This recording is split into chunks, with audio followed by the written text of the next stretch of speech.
नमस्कार. अन्नपूर्णा चॅनलवर आपलं मनापासून स्वागत आहे. तर आज आपण हेल्दी असे बीटचे कटलेट पाहणार आहोत. तर त्यासाठी इथे एक बीट स्वच्छ धुवून साल काढून मी इथे किसून घेणार आहे. हे बीट कटलेट एकदम पौष्टिक असे आहे. लहान मुले देखील आवडीने खातात. अनेक जणांना बीट आवडत नाही, तर एकदा असे कटलेट बनवून पहा. चवीला एकदम छान लागतात व बीट न आवडणारे सुद्धा आवडीने खातात. तर इथे मी बीट किसून घेतला आहे. बीटामध्ये जास्त पाणी असते, तेव्हा कटलेट बनवताना बाइंडिंग व्यवस्थित होत नाही. त्यासाठी इथे तेलामध्ये 3-4 मिनिटे बीट आपल्याला हे परतून घ्यायचं आहे, जेणेकरून त्यातील पाण्याचा अंश थोडासा कमी होईल व खाताना बीट कचकचही लागत नाही. त्यासाठी इथे 3-4 मिनिटे बीट मी परतून घेतलं आहे. ते एका प्लेटमध्ये काढून घेतलं आहे. हे बीट किस पूर्णपणे थंड होऊ द्यायचं आहे. बीटाला विशिष्ट अशी एक चव नसते, त्यासाठी मी इथे स्वीट कॉर्न देखील ॲड करणार आहे. मी स्वीट कॉर्न बॉईल करून घेतला आहे. तुम्ही तुमच्या आवडीनुसार मटार देखील ॲड करू शकता किंवा दुसरी एखादी भाजी ॲड करू शकता. मी इथे 3 बटाटे उकडून घेतले आहेत, ते किसणीने किसून घेत आहे. नंतर स्वीट कॉर्न देखील मिक्सरला बारीक फिरवून घेतला आहे. त्याच्यात बटाटा किसून झाल्यानंतर त्याच्यात किसलेले बीट ॲड केले आहे. नंतर मी इथे स्वीट कॉर्नची पेस्ट घातली आहे.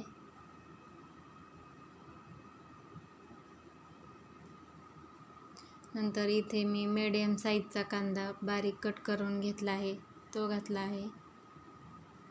आले लसूण पेस्ट 1 चमचा घातली आहे. नंतर अर्धा चमचा हळद,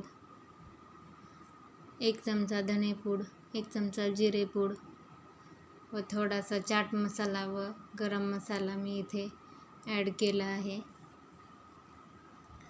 नंतर चवीनुसार मीठ घातलं आहे. इथे तुम्ही तिखट कटलेट बनवायचे असेल तर तिखट ॲड करू शकता किंवा हिरवी मिरची. बाइंडिंगसाठी इथे मी अर्धी वाटी पोहे मिक्सरला बारीक फिरवून ते घातले आहे. तुम्ही ब्रेड क्रम्स देखील वापरू शकता. व्यवस्थित सगळं मिक्स करून घेतलं आहे. नंतर कटलेटसाठी इथे मी 2 चमचे कॉर्नफ्लॉवर त्याची पेस्ट बनवून घेणार आहे. थोडंसं पाणी घालून याची पेस्ट बनवून घ्यायची आहे. कटलेट या पेस्टमध्ये बुडवून नंतर रव्यामध्ये घोळवून मी फ्राय करणार आहे. कॉर्नफ्लॉवरमुळे कटलेट एकदम क्रिस्पी असे होतात. हाताला थोडंसं तेल लावून घेतलं आहे व इथे मी कटलेट बनवून घेत आहे. तुम्हाला जशा आकाराचे हवे तसे तुम्ही हे बनवू शकता, गोल किंवा थोडेसे लांबट वगैरे. तर इथे मी कटलेट बनवून घेतलं आहे. ते या कॉर्नफ्लॉवरच्या पेस्टमध्ये बुडवून घ्यायचं आहे व नंतर वरून आपण रव्याचं कोटिंग करणार आहे. तुम्ही कोटिंगसाठी ब्रेड क्रम्स किंवा तीळ देखील वापरू शकता. अशा प्रकारे रव्यामध्ये मिक्स करून सर्व मी इथे कटलेट बनवून घेणार आहे.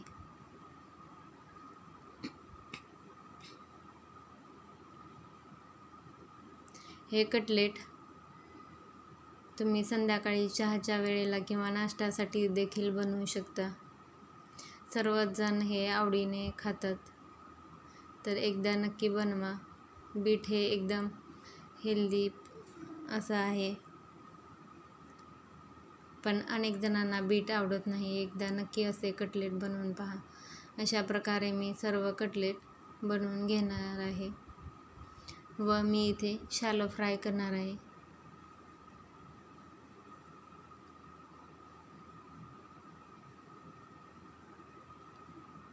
सर्व कटलेट बनवून घेतले आहेत. फ्राय करण्यासाठी तवा गरम केला आहे. त्याच्यात थोडंसं तेल घातलं आहे.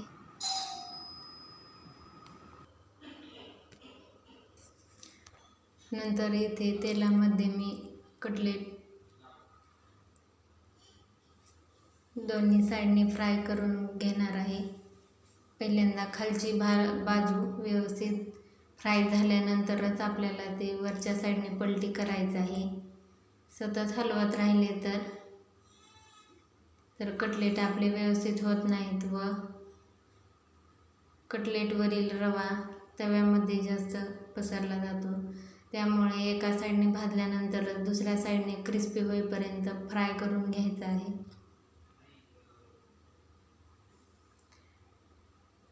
पहिले कटलेट फ्राय झाल्यानंतर मी तव्याच्या एका साईडला थोडे क्रिस्पी होण्यासाठी गरम तव्यावर थोडा वेळ ठेवून दिले आहेत व बाकीचे कटलेट देखील मी अशा प्रकारे फ्राय करून घेत आहे.